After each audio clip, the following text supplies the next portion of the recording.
That was also a resident to this location, also received our help, our financial help, because we gave some other tasks to their employees.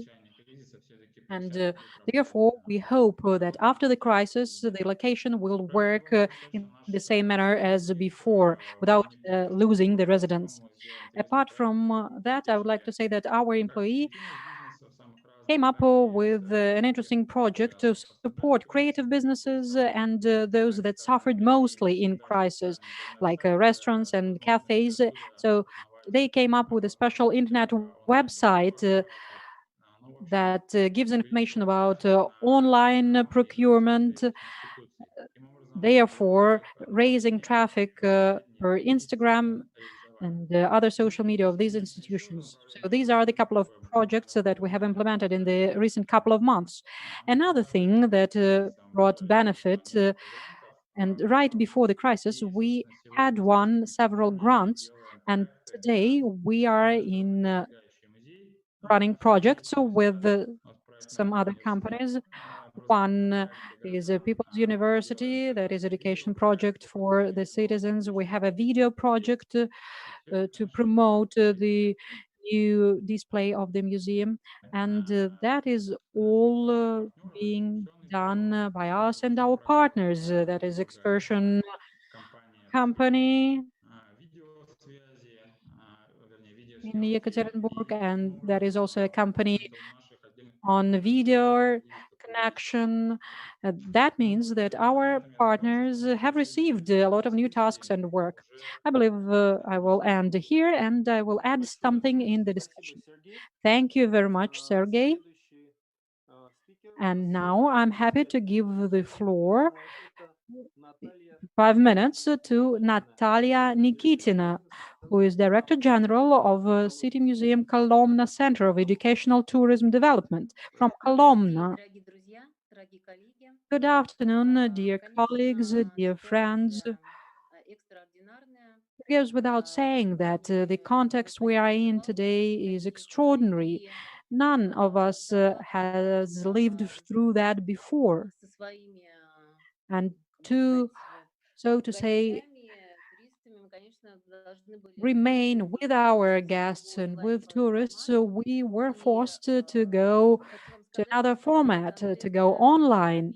And I can assure you that we have never shot so much video content in all our work time. We have received additional and a little bit different work and tasks, and I believe, I'm sorry, that I am busier than ordinary. First, I want to say is that we managed to take part in an international festival, Всемирная туристическая организация при ООН World Tourist Organization under the UN launched a campaign all around the world to support world tourist industry, and all the countries filmed gastronomic clips in the conditions of a pandemic in masks and gloves, which looked pretty sadly. And Russia joined in with the support of Ministry for Foreign Affairs and Russian Tourism Agency on the 1st of May, and Kolomna and Kolomensky Kalach was selected from Moscow region. So therefore, we represented Moscow region, which was pretty unusual to us, and all the rules there were pretty strict and tough. And it was great for us to co-participate in this story. We also managed to take part in two online festivals. One was Fish Festival from Kaliningrad, and also Bible Night. We also ran several online programs for our museums or from our museums, and this situation made us turn to the city, turn to our community. Well, I do not mean that we had not lived with them before, but in the absence of tourist flow, we started addressing to the audience that lives around us more often. You know, like they say, those people who live in some seaside towns and cities do not swim in the sea often. Same wise. And what helped us was as follows. You asked a question to all the speakers about the support to museums from creative industries. And as I represent a creative cluster of Kolomna Posad, we are two in one, actually. We are two parts in one, and the production part of our cluster helped us not to go bust, but still be present. And we started operating as a production line. And I can say that our Kalachi Museum turned into a teeny tiny bread baking factory, and we came up with the pastry shop for the city next to the wall, the collection of recipes from the 16th century, and there are quotes from Dahl. There had been no use, no need of that kind before. But I believe that now it will live on after the crisis. And what we are doing now is some niche areas that we had not had time for, or resources, or anything else before. But as the production line was operating, we managed to come up with a great, brilliant project with the support of the Vladimir Potanin Foundation. By the 9th of May, we together managed to wish all the best to the war veterans, thanks to our craft and the tiny production. Online tours is also something that we went to when the crisis broke out, and there were huge amounts of offers from the Tretyakov Gallery, the Hermitage, and so on. But still, all the globe has reoriented, retargeted, and we came up with online tastings, and our stories with the tastes were supported by real tastes, though the format was a little bit different, but the principle maintained. So that is what we were doing. To sum up, local communities, websites that were non-existent, online products, festivals, and I'm sure that we will have something left with us forever after the crisis. So I deem this complex situation as development. It is an uncomfortable growth point, I must say. So that is all that I wanted to say, I think, and we will speak in detail during the debate, general discussion. Thank you very much, Natalia. And now I'm happy to give the floor to our next speaker.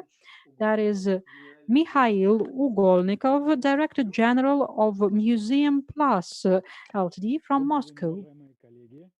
Good afternoon, dear colleagues. It is obvious from the name of our session that we help museums communicate both with the real and virtual visitors. During this crisis, it is critical for museums not to lose connection with the virtual visitor. And I would like to tell you about a couple of products that help us solve this task. What is the most important task today? That is availability of content, information, and impressions. It is obvious that no digital image can substitute reality and communication, real communication. But our task is to give maximum information about the display, about this or that museum, about the cultural environment. And we have been elaborating a system of virtual tour management starting from 2014, that virtual museums of many Russian museums like Pushkin Museum and Russian Museum work on, and some museums from the regions of the Russian Federation. And most importantly, these tours show the visitors not only the outer image, but also the information about specific exhibits with zoom in, hyper zoom in, with audio guide, with additional texts and other extra materials connected with the point. And some virtual tours even turned into huge portals. For example, that was Alexander Solzhenitsyn exhibition that turned into the author's encyclopedia, and that is about registering the exhibition for the point of time. In the Pushkin Museum, they decided to register in virtuality all the current exhibitions. That means availability and history at the same time, and we technically help send the maximum amount of information and atmosphere.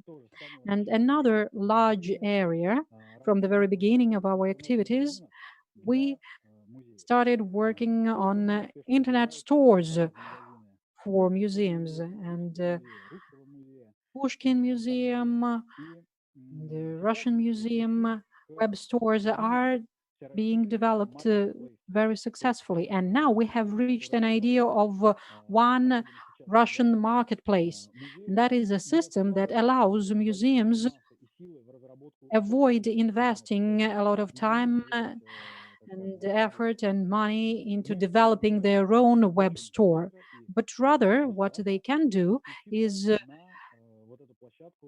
switch into this marketplace very fast and for free. So therefore, what does the museum obtain? Very easy entrance to the e-commerce, very fast and easy entrance. And as for the visitors to the website, they can purchase goods in different ways. For example, if they are fond of Ivazovsky or another artist, they would be able to find print media, souvenirs, and so on devoted to Ivazovsky along all the museums.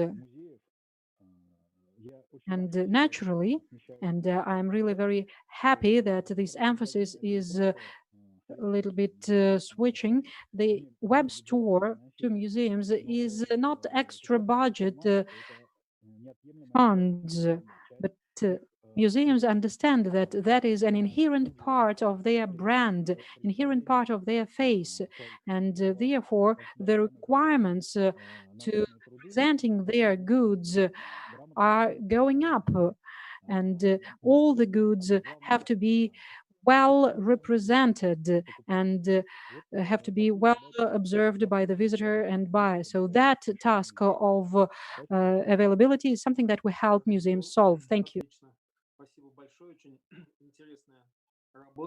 That is very good. Thank you very much. That's very interesting work. I would like to thank you for sharing those ideas. And I think that the idea of a large museum store can actually be in demand in those challenging times. Another thing is that not all museums have enough content for a store today, but still.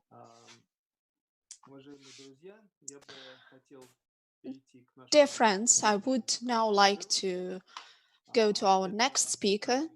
It is Raivis Simonsons from Latvia, from Riga, as I have already mentioned.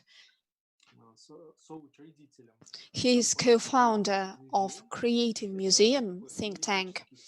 This is a think tank that deals with studies of cooperation between museums and creative industries and exchanges between them. I would like first to put the video. We will now see it on the screen.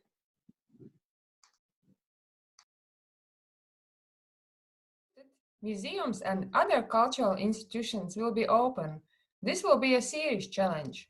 Pre-registration of visitors is advised by Latvian government, but there is no visitor registration or even online ticketing service in Latvia. Simple and easy to use online registration system is a great solution for this.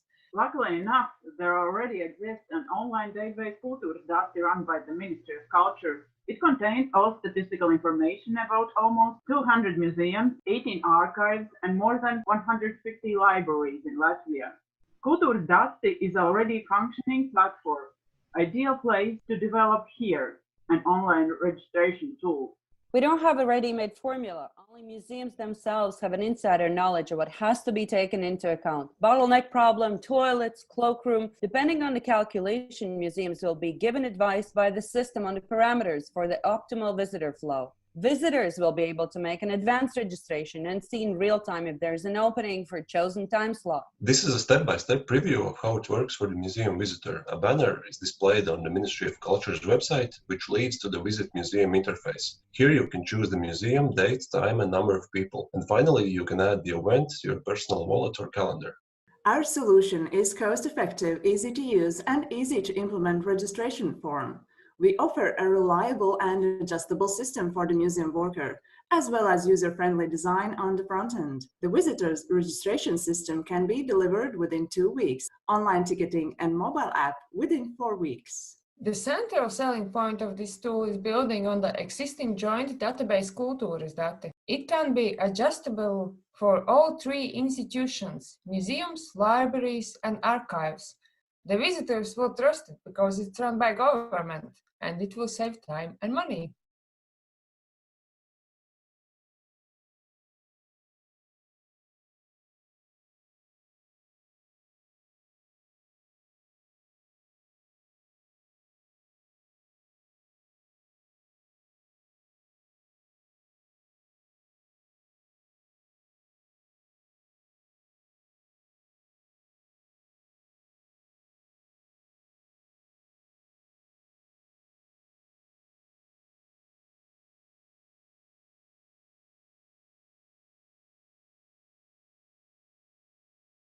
I hope that everyone could hear the sound of that video. I hope so, indeed.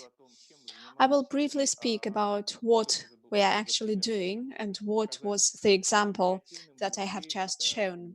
A creative museum is a non-governmental institution that we created 8 years ago.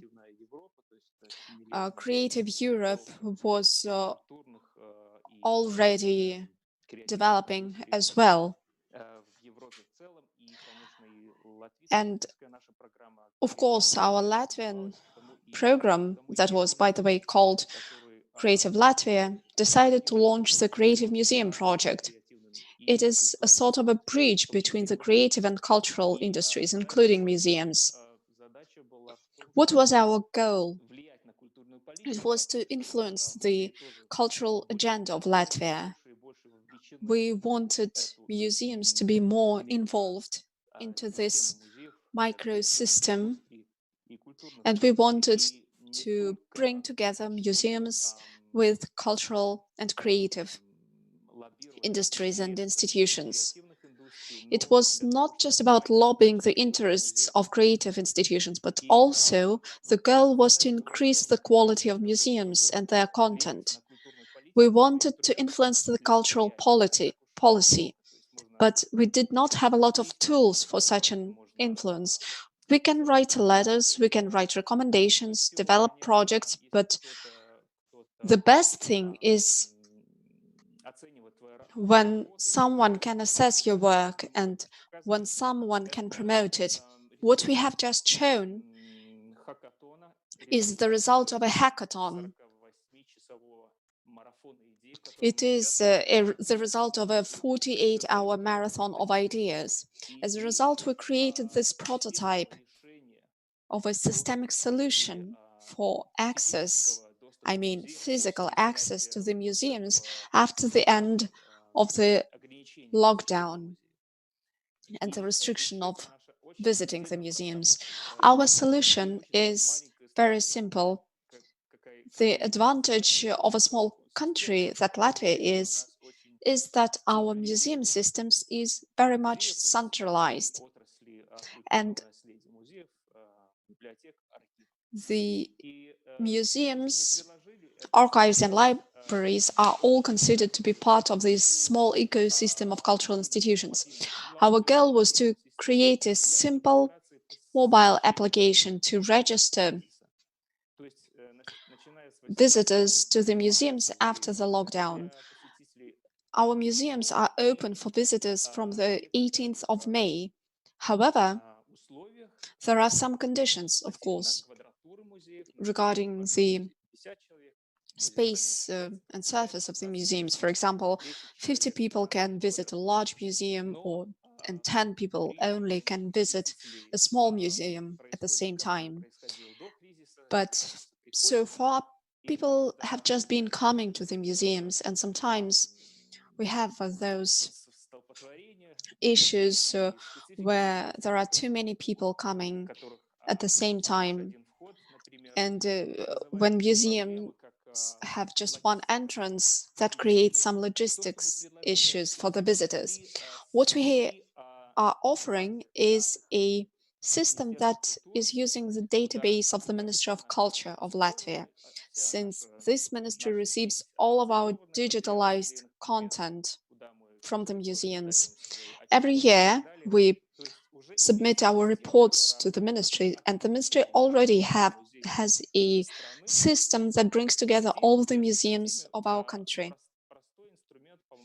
And a simple tool could help the administrators of museums to control the visitorship and to help people to understand when it's better to come to the museum so that they can feel comfortable, calm, and safe, which is quite important in museums as of today.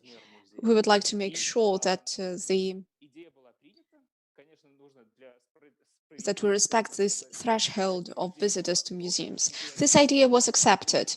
Of course, there were many similar ideas. Some people offered a system of vouchers that are used by tourist industry.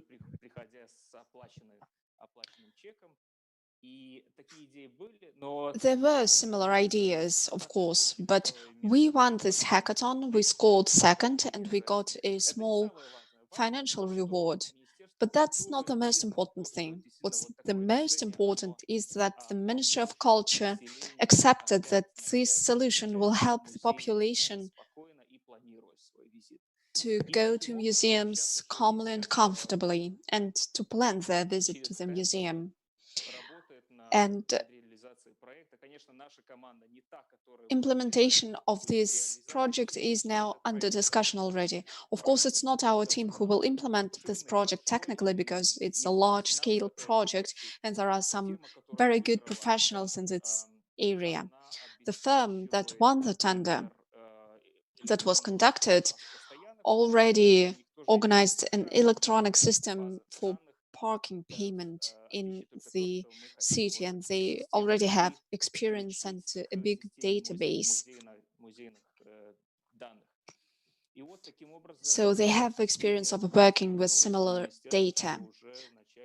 Recently, the ministry announced that in mid-June, this system will be launched already and will work together with the museum websites. Of course, some more time will be needed to create a mobile application, but that's just an example of how creative industries can help museums to overcome this crisis in which we all are now. Raidis, could you tell me, are there any special support programs for creative industries in Latvia?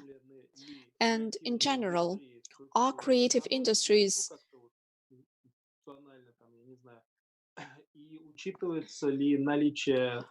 highlighted in the structure of economy and is taken into account when funding? Are there special mechanisms of funding creative industries in general?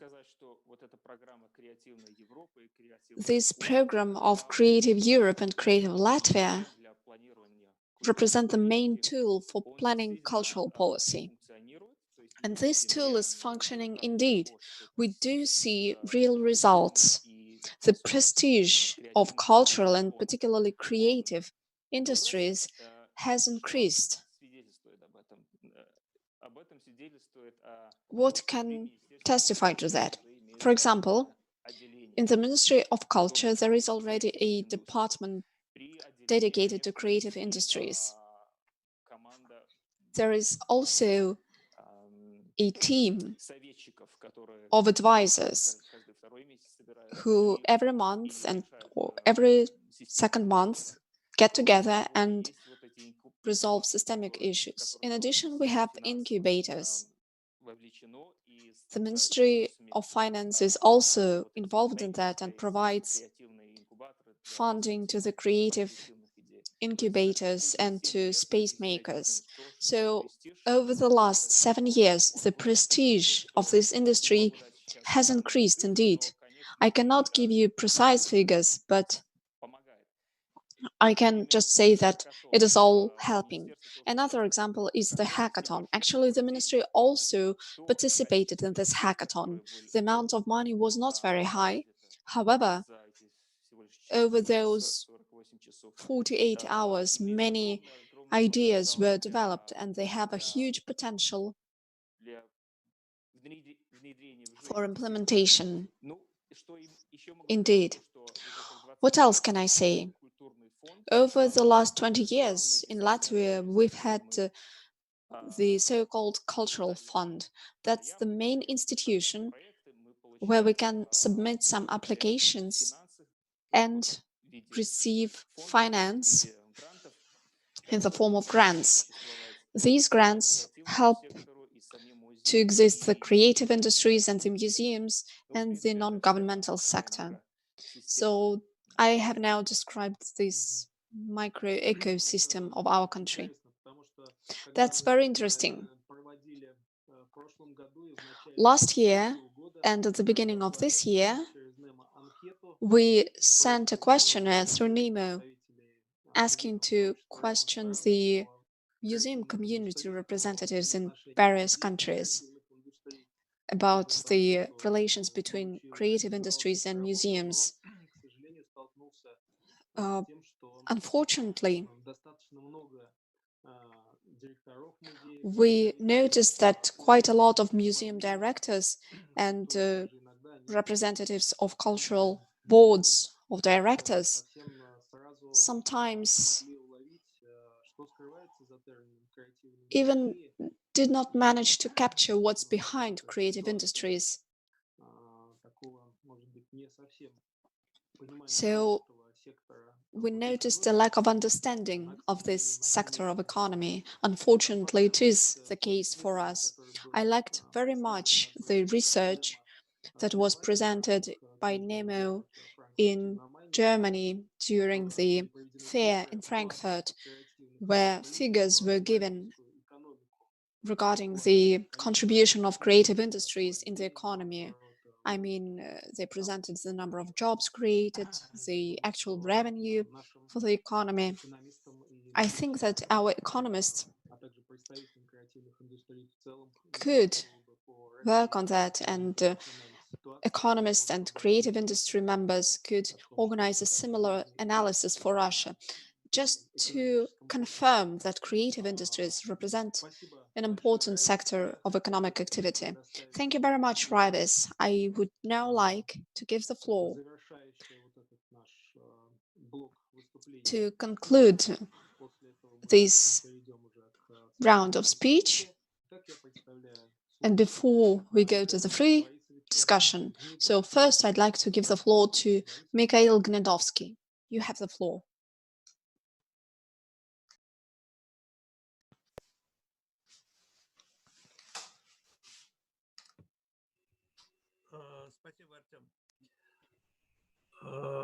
Thank you, Artyom. As you can see from what has already been said here, we now live in surprising times, and as it is now a very well-known phrase, the museums are put on hold, and the race for visitorship has stopped, though sometimes it turned into paranoia before. And now museums have a chance to focus on something that they had to forget about because of the routine. Now that this routine has stopped, we have received a chance to put everything together, to think about ourselves, to freshen up the idea of what we are all doing here.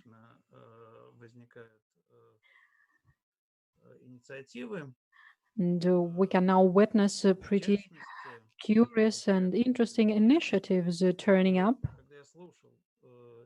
And when I was now listening to our speakers, it occurred to me that museums have finally received a chance to work seriously on intangible legacy. For many years running, we have been listening to many people speaking about tangible legacy and the fact that museums preserve it and work with it. But there is also intangible legacy. And in 2005, UNESCO called the attention of global community to that. And it became clear that museums have to work with the intangible legacy as well. But what we need to do for that in reality, we first need to retune technologies. I can see that under the influence of this crisis today, we have finally received a chance to start thinking and about the issue of presenting intangible legacy in museums. Thanks to the development of digital forms and thanks to the attention to this process commenting online, it turns out that we have finally got to this internal methods reform of the museums. We now see theaters, musicians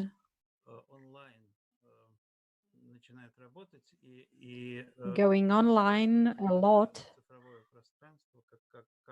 and they are learning to work in this digital space as if anew, when each of the players in the orchestra sits at home and they have to play together. So it requires a lot of innovations. Museums, likewise, when they started registering their excursions, tours, coming up with interactive products, films, and multimedia online, when museums started registering, because they were forced to do that, registering their narratives online that they used to verbalize beforehand, before crisis, in live communication. And they used to disappear as soon as the public went away. But now they have received a chance to be kept, to be preserved. Therefore, these narrative collections turn into a new type of intangible legacy collections for museums, just like registering different kinds of other performative arts like music, dance, theatrical performances, and so on. I believe that here what we are witnessing is a huge technological and methodological leap that would enable us work in a freer manner in these areas further on, and getting these mechanisms of relaying intangible legacy better, just like museums used to be a channel of relaying and transmitting tangible legacy. So I believe that is one of the trends that has become obvious today, and that is obvious and interesting. As for what else I can voice, sure, when we are asked a question whether a museum is a creative industry or is not, and the topic of our session today is worded in such a manner that creative industries are put next to museums with the and between, as if museums are not creative industry. But there are two approaches. Museums can cooperate with creative industries, not being one themselves, or a museum is a creative industry in a special way as well. It is a part of the legacy industry, and museums have creative elements that are an inherent part of museum operation as well. And first and foremost, I believe that is all of the activities connected with interpretation, be it of tangible or intangible legacy. It is of creative character. And at the same time, a lot of creative tasks are given by the museums to outsource to their partners. Therefore, it might be so that the present crisis situation will drive one of the results as understanding that museums do not exist in an isolated manner. So that is a kind of end to museums Robinson's trip. Museums do not exist on a separate island. Museums exist in a web of very complex links and connections with other creative industries. I'm deeply convinced that a museum is a creative industry, and though it distributes creative tasks between many partners, at the same time, it has to remain the main architect to this process. And in that sense, it should remain a creative subject.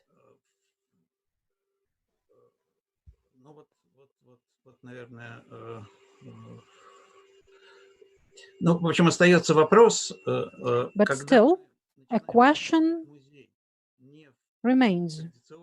When we start describing a museum not using the usual terms of collections, displays, excursions, and something else, but like a creative industry, a question arises.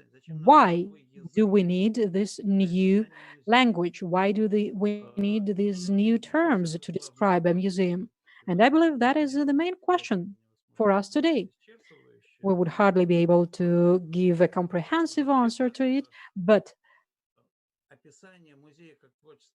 describing a museum as a creative industry is vitally important for future development and planning museum work, and also for understanding the role of a museum both in culture and public life and economy.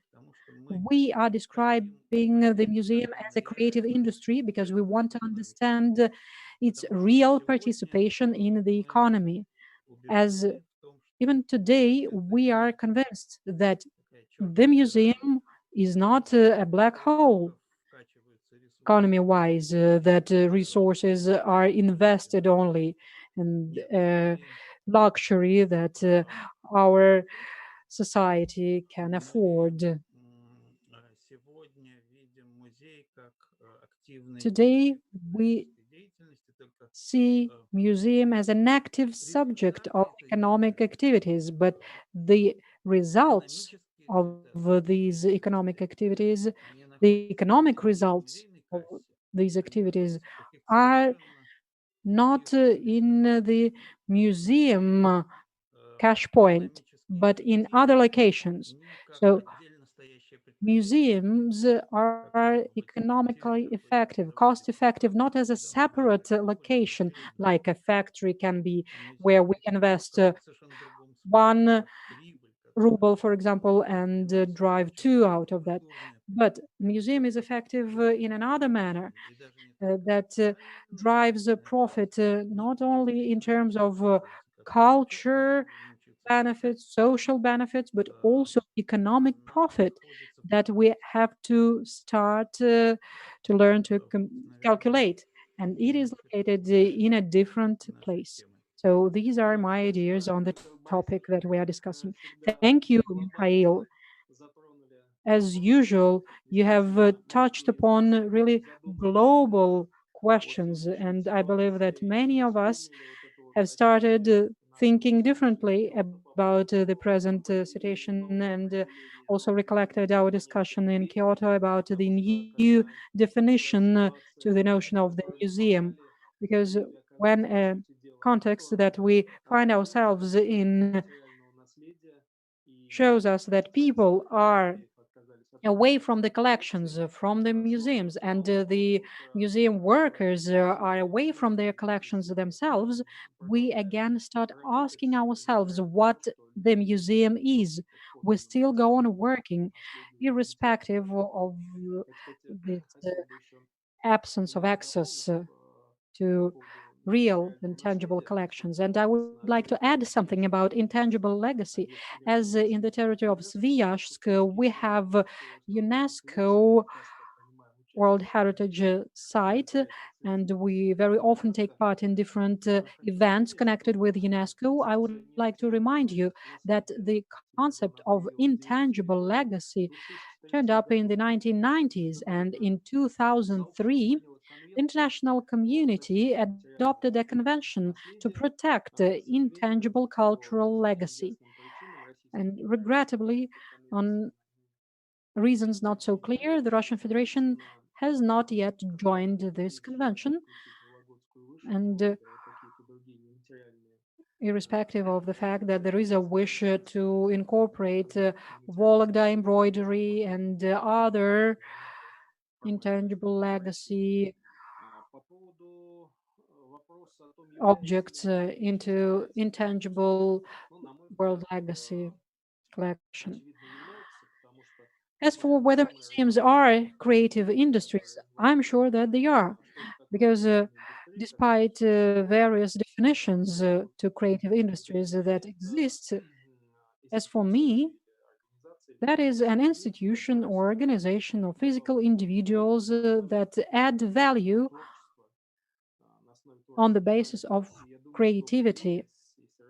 And in my view, if we consider what museums sell, what services they sell, that sure is creative industries. And apart from that, museums are also customers for the creative sector, for passion, and so on and so forth. But the importance of this creative source and origins is critical for any cultural institution. And I would like to give you an interesting example. When this lockdown started, people started losing income. And our national theatre started to organize paid broadcasts of the theatrical performances, the old ones. And I believe that this is one of the most successful projects of monetizing such internet content, because many tickets were sold like that, and the revenue was of hundreds thousands of rubles. It's a testimony to a close connection of this institution to its audience. The audience is quite segmented, and that highlights once again the need of our work. We need to work to create the audience that will be closely linked emotionally to the industry. Crisis has shown that it's very important to have loyal audience that would support the institution, in particular financially. Speaking about museums and economy, I would also like to recall private museums that are in a dire situation right now.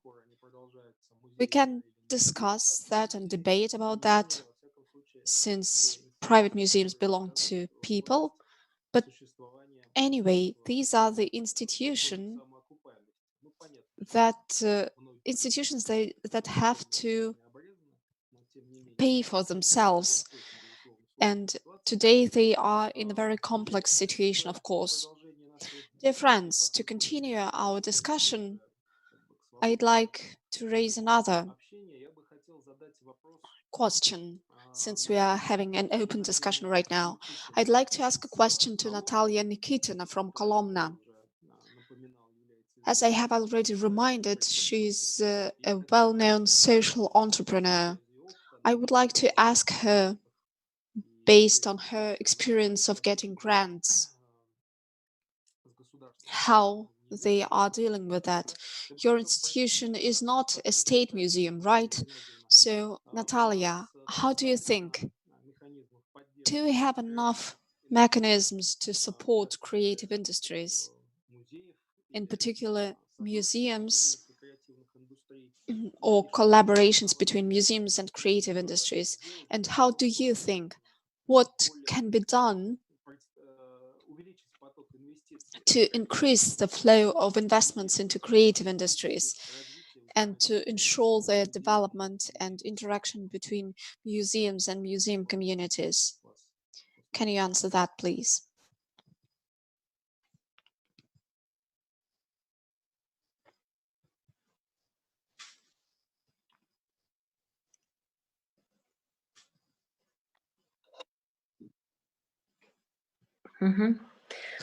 Sure.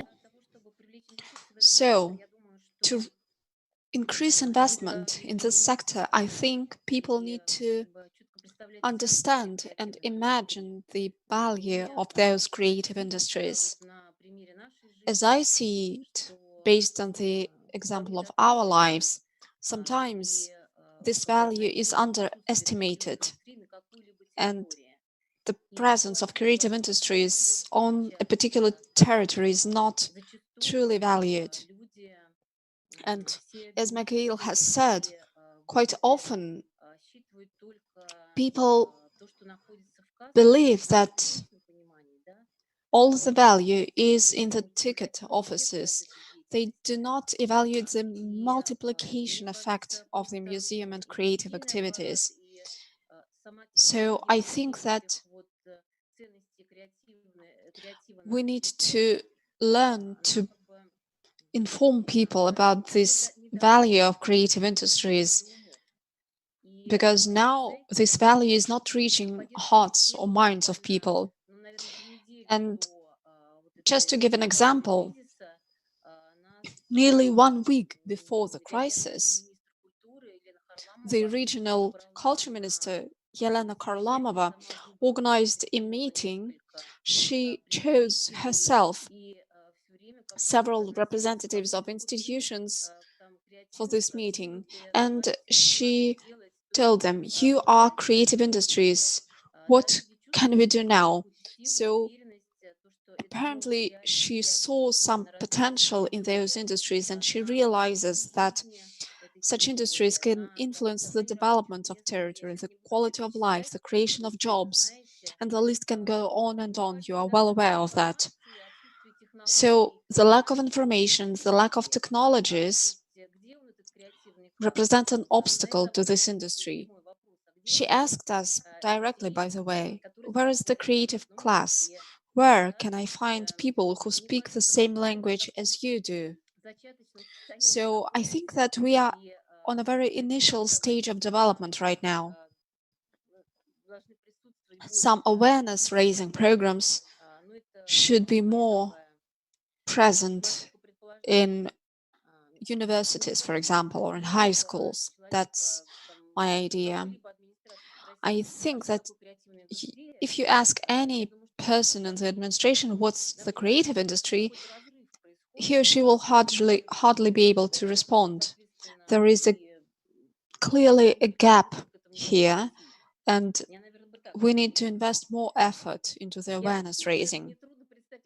Actually, it's difficult for me to even imagine what can be those support measures. You asked me about whether these support measures are sufficient, but my question to ask back is whether such measures already exist, because creative industries usually earn money themselves, reinvest that money into future projects themselves. And in addition, we attract grants. We participate in various programs available to be able to implement our plans.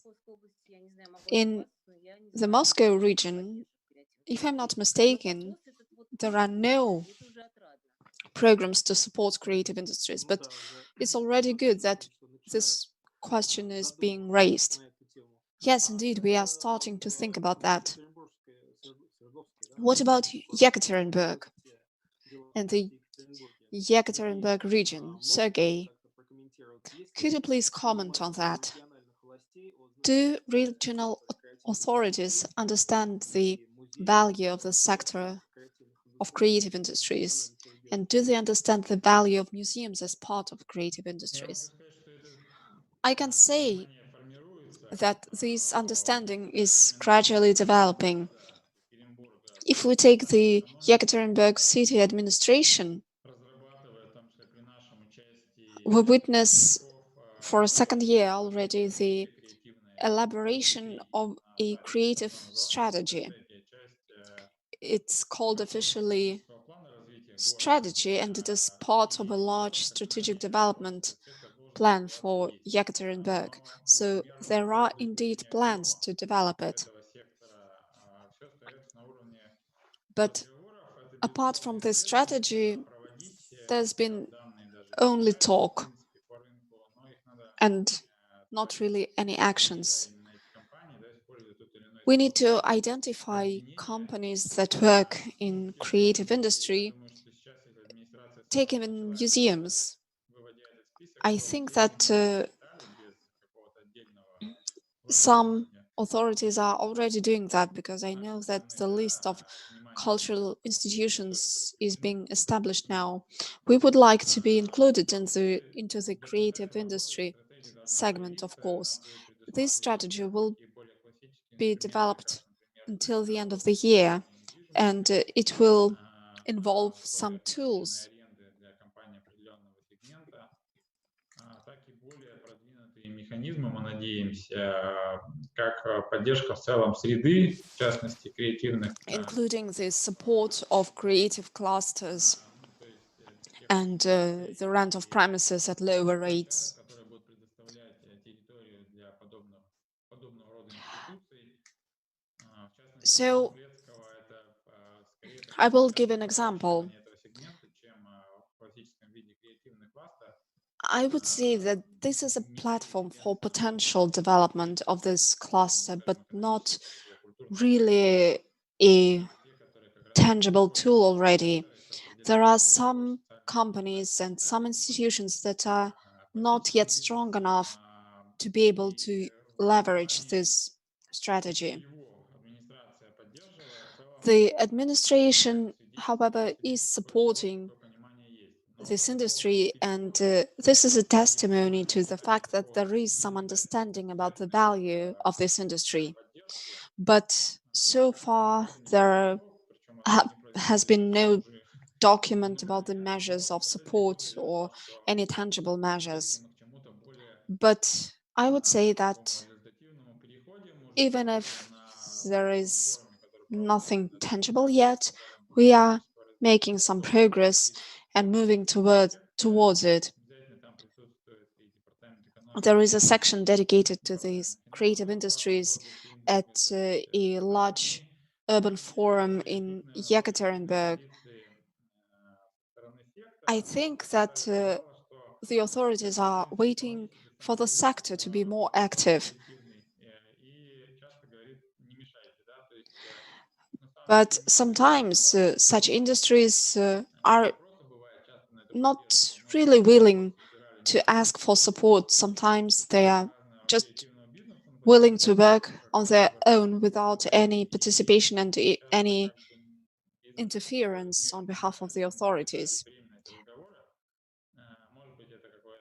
That is why there may be some misunderstanding, as well as the lack of trust.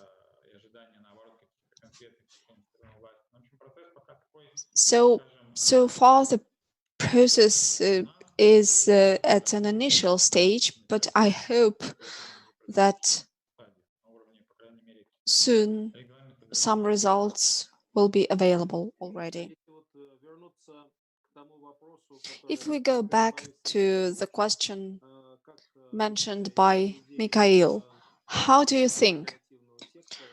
Are museums part of the creative sector, or are they customers of the creative sector and use it for outsourcing? What do you think about that, Sergey?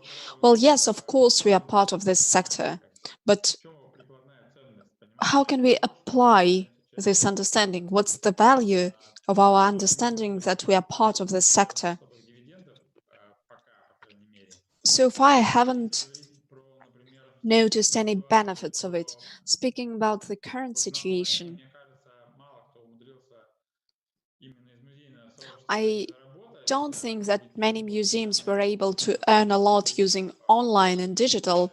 Of course, it would be interesting to know precise data, but industry is something about business and about revenue.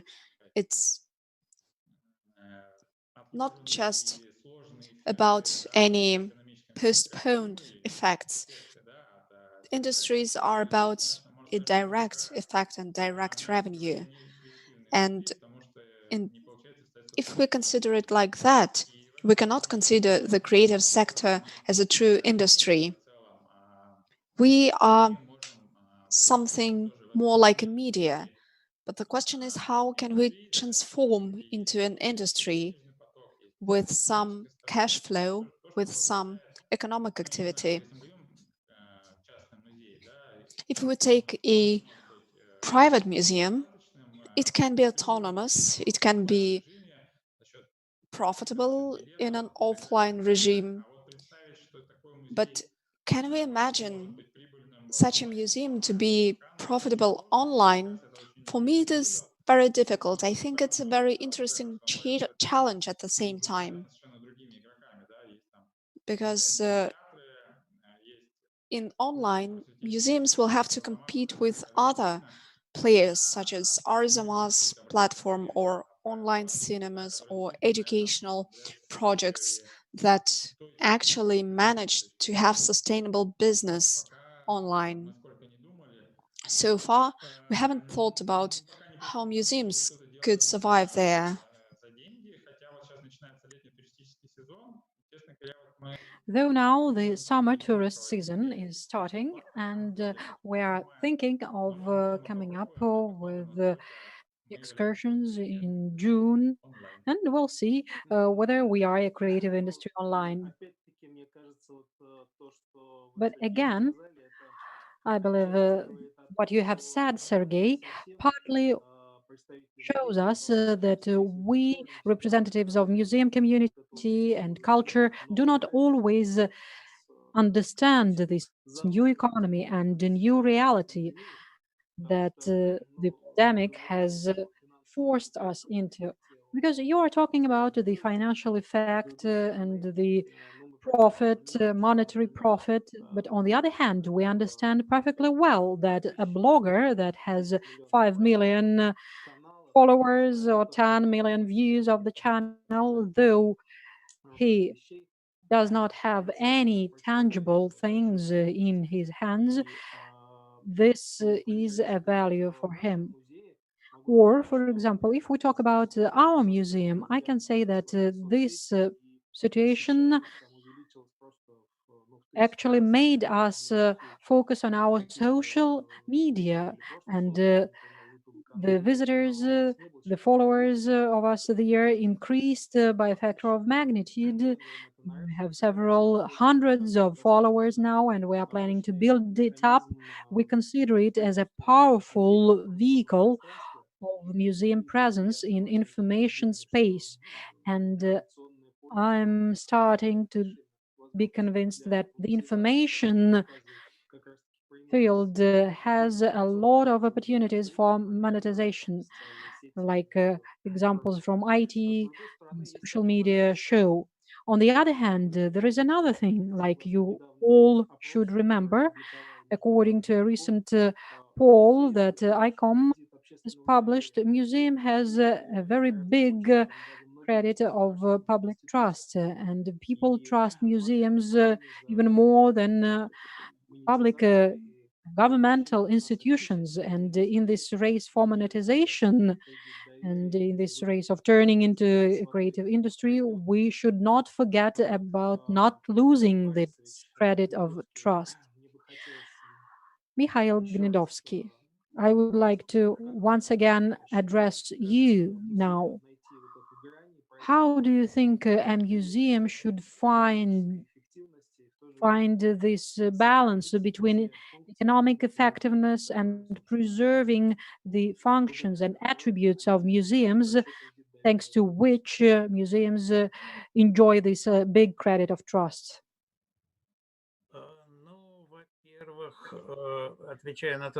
To begin with, as for what Sergey has said, that we are not yet an industry because we are not deriving profit for our activities yet, but we can say that a museum is a catalyst. It's not necessarily creative industry or a sector of creative industries per se, but that is a catalyst of new economy, and that is a response as well. And there is also another response that a museum is a source of creative ideas and solutions for economy, and that is important. And they work in other locations, not necessarily as a customer, but as a resource, for example. Or there is yet another response about the role of the museum in this complex creative environment, as it is called today. There is such an opinion. So what characterizes creative industries? The fact that they generate innovations. What characterizes a modern creative economy?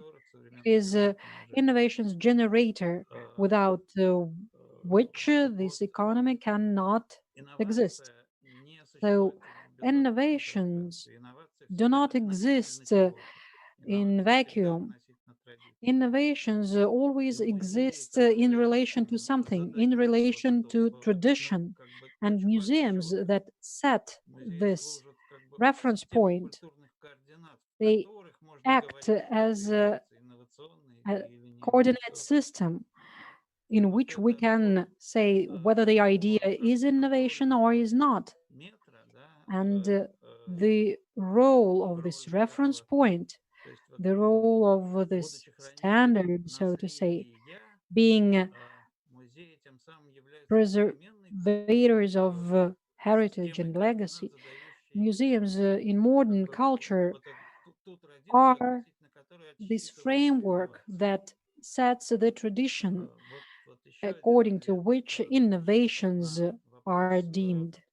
So that is yet another response to the question of the role of museums.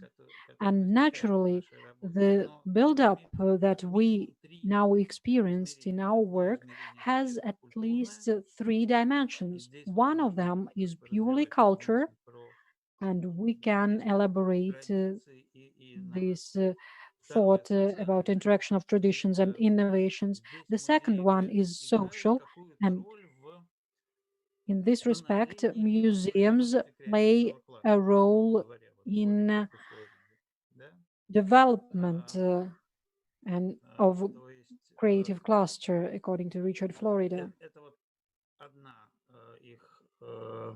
So that is one of the possible answers to the question of the social role of museums. Another possible answer is that museums are a tool to resolve, to work with the social conflicts. in social conflicts, the museum can act as an intermediary, and we can drive a lot of examples to show that. And there is also a purely economic dimension. So the first two was cultural, social, and the third is economic dimension, where the museum is a source of profit generated directly. So here, as I have said already, all the conversation, all our discussion before has helped to add yet another subject.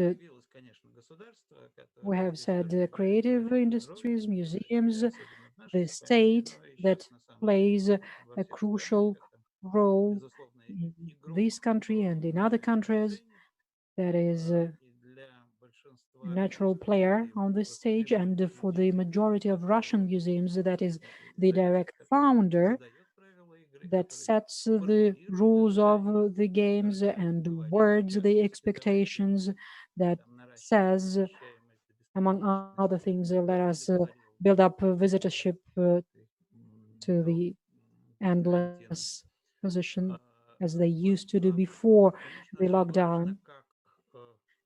So it is truly vital how the government, the state, perceives the museum. Not only how we ourselves perceive ourselves being professionals working in this area, but also how we are perceived by the government, by the state that can render support and take it to various other sectors and fields with the help of governmental policy. And Sergei has mentioned a very important thing, that we are catastrophically in need of research and studies to put together policies in this area. We are lacking in knowledge, understanding, facts, figures, that for the present level of understanding and methodology is pretty possible. But regrettably, the state, the government does not order these researches. So I believe the first thing that so-called founder of the majority of Russian museums could do is study this situation very well with the help of independent researchers that would turn into the basis for policy of support to creative industries, understanding in a solid manner what the input of museums into the development of creative industries is, and what the input of museums into the development of Russian economy is, and into the prosperity of this country and other territories. Thank you very much, Mikhail. And now I would like to address our panelist from Latvia, Raivis. They say that everything is seen better from the side. What would you advise Russian museums and Russian creative industries representatives? What actions would you advise to take to strengthen their cooperation? And could you be brief, please? As the situation between our two countries is not that different between each other, because we actually are from the same traditions. I believe that is a matter of legislation.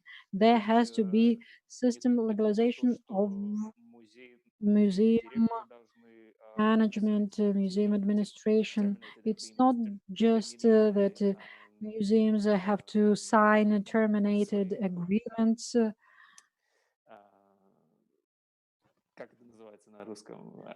I don't remember the name in Russian. So that they should not simply feel that somebody is breathing in to their head.